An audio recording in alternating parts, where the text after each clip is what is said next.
Hola a todos, bienvenidos a Filosofía de Película, yo soy Oscar. El templo romano a Júpiter en Heliópolis, en el actual Líbano, fue terminado de construir en el siglo II después de Cristo, aunque no se sabe cuándo comenzó la obra. Actualmente se encuentra parcialmente en ruinas.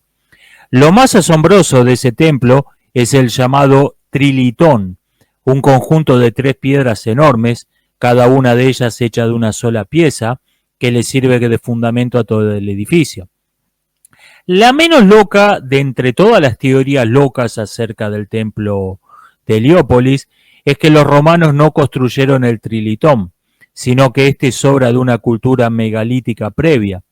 Se dice que el trilitón es un trabajo más refinado que el resto de la construcción, más rústica.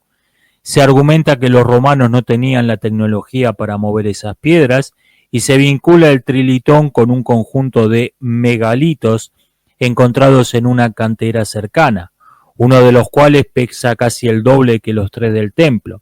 Su forma es similar, enormes paralelepípedos que parecen ladrillos con esteroides.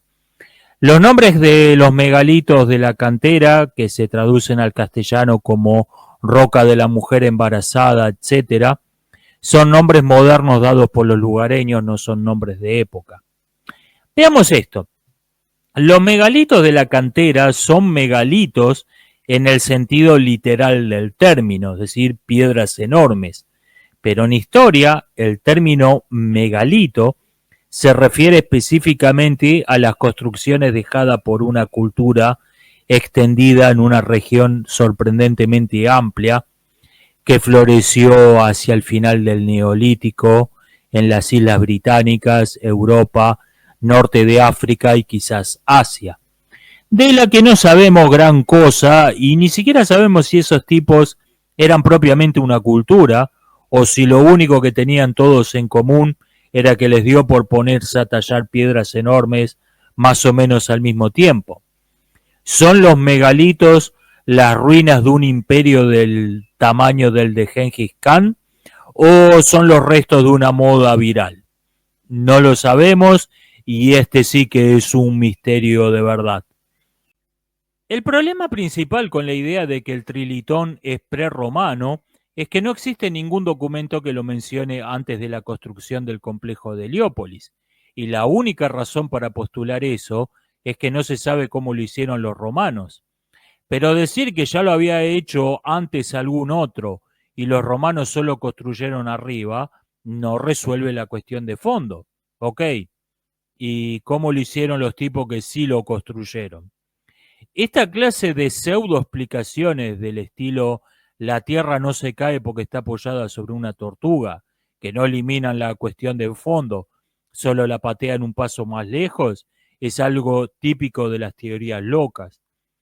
Respecto de la supuesta técnica rústica de los romanos, hay que tener en cuenta que en la tormentosa historia de la región del Líbano, el templo fue modificado sustancialmente para convertirlo en una fortificación, como se puede ver claramente en esta foto. Sabemos de lo que eran capaces los romanos por los edificios que están bien conservados en otra parte. Para entender cómo se construyó el trilitón, quizás convenga entender para qué se lo construyó en primer lugar. El complejo de Heliópolis es un conjunto de templos construidos, cada uno de ellos, para un dios local que era a la vez identificado con un dios romano, en el proceso que se conoce como sincretismo o fusión de dos religiones en una. Era, por lo tanto, una enorme obra de propaganda político-religiosa para asimilar culturalmente a la población local y ponerla a rendir culto a los dioses romanos.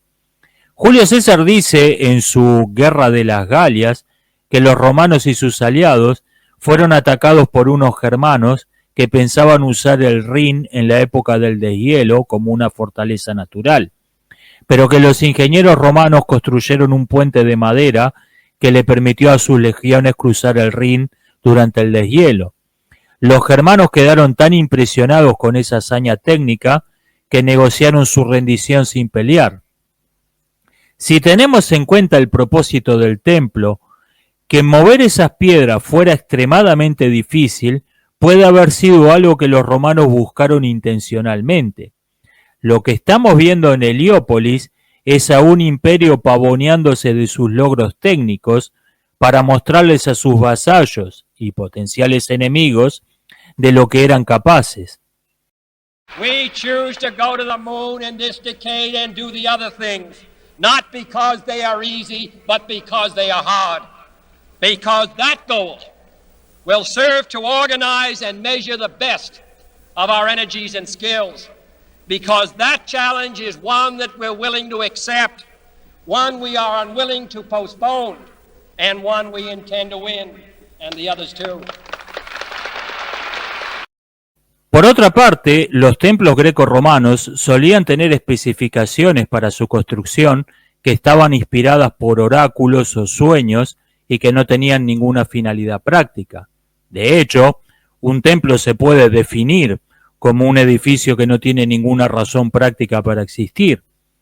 Los llamados megalitos de la cantera pueden haber sido parte de algún proyecto abandonado para ampliar Heliópolis, o quizás estaban destinados al templo de Júpiter, pero los romanos se dieron cuenta de que se habían pasado de rosca y nunca iban a poder moverlos de la cantera. Algo que me ha sorprendido de las piedras del Trilitón es lo difícil que es encontrar en internet información acerca de cuánto miden y cuánto pesan exactamente. Cada fuente da las medidas y el peso que más le gustó, incluyendo a fuentes que se autoperciben como serias.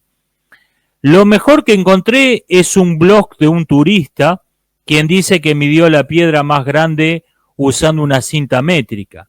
Mide 18 metros por 5 por 4.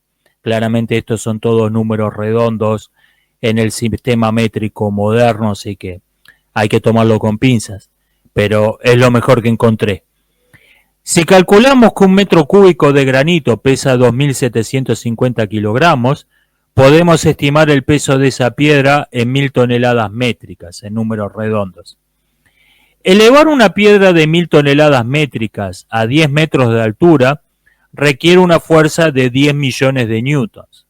No hay modo en que esto se pudiera hacer con la tecnología del siglo II, y hasta las grúas hidráulicas más potentes actuales estarían en el límite de su potencial. Sin embargo, existe otra técnica que es subirla por una rampa. El plano inclinado fue usado de modo intuitivo por los egipcios en la construcción de las pirámides, pero de usarlo de modo metódico y científico requiere comprender el teorema de Pitágoras y la física de la fricción de cuerpos en movimiento, dos cosas que los ingenieros griegos del siglo II sin dudas conocían. Con esos conocimientos, una rampa ideal puede reducir la fuerza necesaria para subir un peso al 25%, suponiendo una fricción cero. En la práctica, la puede reducir a un 35 o 45%. Pero la rampa tiene una virtud extra, todavía más importante, y es que permite dividir el trabajo en partes, usando precisamente la misma fricción para detener el bloque, mover las grúas y volver a empezar. Quizás esta sea la función de las perforaciones observadas en los bloques, que debían formar parte de algún sistema de frenos de madera que no se ha conservado. Subir un bloque en tramos de 1 metro por vez, con un peso de 1.000 toneladas métricas y usando un plano inclinado que reduce la fuerza necesaria a un 40% de su peso muerto, nos da que mover la piedra cada tramo requería una energía neta de unos 400.000 newtons. Esto es una recreación de una grúa romana del siglo II. Los experimentos con estas réplicas han permitido establecer que esta grúa podía levantar un peso de hasta 100 toneladas y podía multiplicar la fuerza de una persona hasta por 50. Y a estos números deben interpretarse teniendo en cuenta la gran ley universal de la arqueología experimental, la cual establece que cualquier recreación que hayan hecho un puñado de nerds en el patio de una universidad es seguramente muy inferior a lo que hacía la gente que se dedicaba a eso.